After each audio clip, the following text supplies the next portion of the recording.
എല്ലാ വർഷവും മാർച്ച് 2 ധർമ്മടത്തിന് നടുക്കുന്ന ഓർമ്മയാണ്. പത്രമാധ്യമങ്ങളിലൂടെ പുറംലോകം ചർച്ച ചെയ്ത മേലൂർ ഇരട്ടക്കൊലപാതകം അരങ്ങേറിയത് അന്നാണ്. ദീർഘകാലം CPM പ്രവർത്തകരായ സുനിൽ, സുജീഷ് എന്നീ 2 ചെറുപ്പക്കാർ മനം മടുത്ത് സംഘപരിവാർ പ്രസ്ഥാനങ്ങളുമായി ബന്ധപ്പെട്ട് പ്രവർത്തിച്ചു വരികയായിരുന്നു. അന്ന് CPMന്റെ തലശ്ശേരി ഏരിയ സെക്രട്ടറിയും പിന്നീട് കർഷക സംഘം ജില്ലാ നേതാവുമൊക്കെയായിരുന്ന പുഞ്ചയിൽ നാണുവിന്റെ സഹോദരിമാരുടെ മക്കളായിരുന്നു ഈ ചെറുപ്പക്കാർ. സ്വാഭാവികമായും ഇവരെ ആക്രമിക്കാൻ ധർമ്മടത്തെയും മേലൂരിലെയും CPM പ്രവർത്തകർ മുതിർന്ന നേതാക്കളുടെ ആശീർവാദത്തോടെ പദ്ധതികൾ തയ്യാറാക്കി.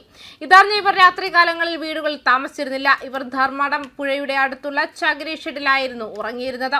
ഇത് മണത്തറിഞ്ഞ CPM ക്രിമിനലുകൾ ആയുധങ്ങളുമായി അവിടെ എത്തുകയായിരുന്നു. കൂടെയുള്ളവർ ആക്രമികളെ കണ്ടയുടൻ പുഴയിലേക്ക് എടുത്തു ചാടി.